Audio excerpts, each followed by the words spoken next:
Okay, y'all, so I'm back to show you how I prep up my pork. It's a shoulder pork that I do, and it's premium Swift. So if you can see right down here, you can see what it looks like and what I'm working with. Okay, so as I was gone for a minute, I went ahead and I chopped up 10-pound bags of russet potatoes. So I got that out the way. So if you look on top of my oven area, you will see it's all chopped up really pretty in dices. I have hot water going on over here with some salt. So that's ready to be the next. Okay, so let's get back to this shoulder pork here, y'all. All right, so what I do is, as you can see, it's right here, so I brought it down. I'm looking a hot mess. I got starch all over my shirt, but it's all good. Okay, so the ingredients for the pork shoulder that I do, I have 10 pieces of garlics that I use, a cup of sofrito, 4 packets of salsón, a half a cup of Thousand Island creamy dressing, a half a cup of mustard, an 8-ounce of Goya tomato sauce, and I also do a yellow onion, a cooking onion, a whole yellow onion, which you see here, and I also do a 1/4 cup of cilantro, and I also sprinkle a little bit of that apple cider vinegar instead of regular vinegar. So this is what I add on to the top once I have it in the bin. Okay, now the reason why I use the mustard and the creamy sauce, Thousand Island dressing, it's just, you can use anything to like glaze the top of it. So you don't really have to use the mustard and the Thousand Island. If you want to use that jerk Caribbean sauce that I showed you, it's whatever you prefer. And it's just a glaze that I put on top of the pork, the skin. Okay, so one thing I do before I start throwing all the ingredients together, I poke little holes into my pork, all right, with the knife. And the reason why I do that is because this is one of the things my dad taught me, okay? So I just go all around it, just jab it up. And I even go to like where the skin is at, right here on the top of the shoulder where the bone is at, and I make a little slice in there, okay? So you kind of have like a pocket, okay? And what that does is you can, as you're rubbing it up and putting all the seasonings, you're able to shove all those great ingredients inside the pork, y'all. So that's the point of that. So I do the front side first where the meat is at, and then I flip it over to the skin side. I do the same thing. I just make little holes with the knife all over the pork. Okay, sideways and on top, just like that, just a couple holes. And again, all that does is it just absorbs all that great flavor into the pork, all the ingredients. So I know a lot of Boricuas do that. That's how I was taught from my father, and trust me, it works. Okay, so the reason for some of the holes is I have cloves of garlic here. And what I do is I jab at least 10 to 12 pieces, depending again on your pork size, into the pork. So if you could see me, let me just make sure you could see me. Okay, so here's the clover right here, the clove of garlic, and I just shove it right into the hole. Pretty cool, right? So that's pretty much what I do. So I pick like a couple, I put like a couple on the skin side, and then I do a couple on the other side. So that's how I do that. Okay? And I'm gonna pick this baby up and I'm gonna bring it close to you so you can see it, okay? Alright.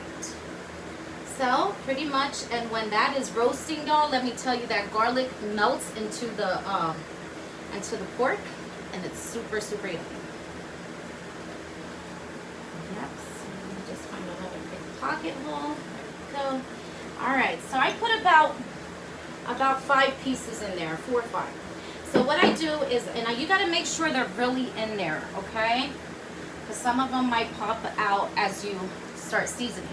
All right, so I do it on the flip side. I do the meat side, and I look for those holes that I jabbed, find a couple of them, and again, I just go ahead and I stick. Sometimes you got to stick your finger and open the hole up a little bit, and just make sure you're putting that right inside. Okay, so we have about 4 more pieces left. Okay. That one.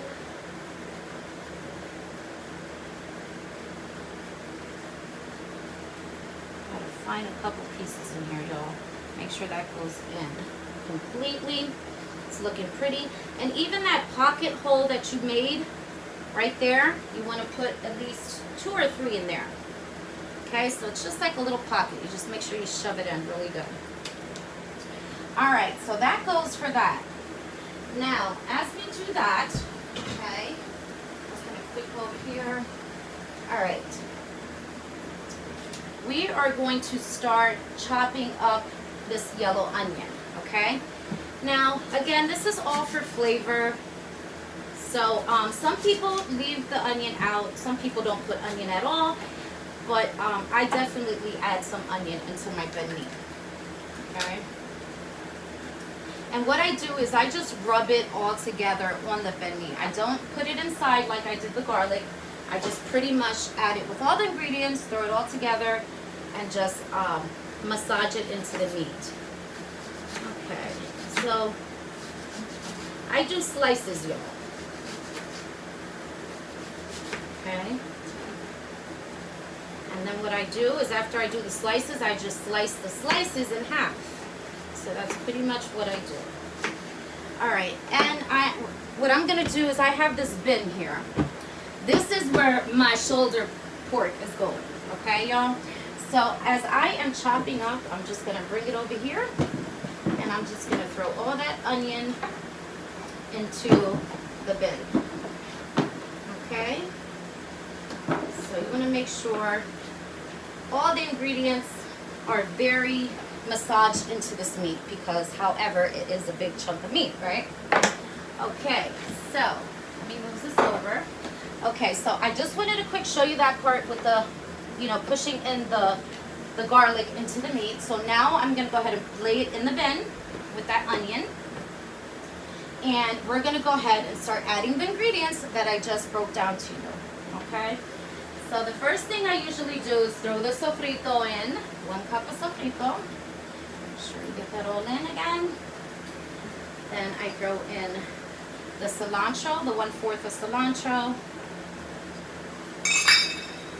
A 1/2 cup of that dressing that for the glaze, the island dressing. Then I do that yellow grape mustard. Okay, so you want to just add that all in. Okay. Also, don't forget that Goya, that tomato sauce, salsa de tomate. Make sure you throw that whole can in there. And again, this is just for a glaze to the meat. Okay. Let me go over here, wash my hands. Alright. Take the ring off. Okay. So next you're going to add 4 packets of sazon. Okay. So I'm going to go ahead and do that right now. So this banh mi is going to have, banh mi in Spanish, this pork is going to have a lot of flavor. And guess what, y'all? I plan on doing this right on my grill tomorrow. So yeah, it's going to be all morning thing, but I'm going to be up early. And yes, I plan on doing my pork on my grill. This big chunk of pork. So you don't want to miss that. Alright, so pretty much we got all the ingredients in. Last but least, we would just want to go ahead and add that apple cider. And it's with the mother. This is the one I like. And you just do sprinkles on top. Just a few sprinkles. You can use the top to the lid to the vinegar bottle, and that will give you the great measurement. Just 2. Alright, so then that is it, y'all. This is all I do for my banh mi. Now again, I do banh mi, I do my pork in lots of different ways. This is one of the ways that I'm doing it for tomorrow. So however, I play with pork a lot. I love it.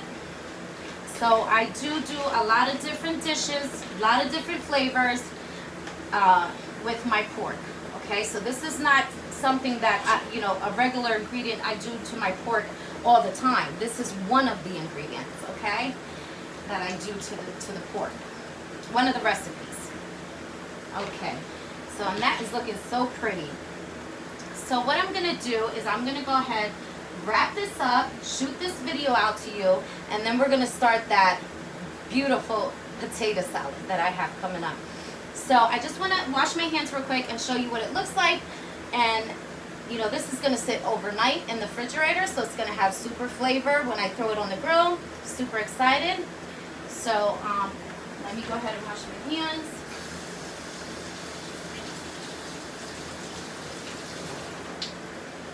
And that's pretty much it, y'all. That's it. So this is what it should look like. Really pretty. Look at all the flavors in it. Just beautiful.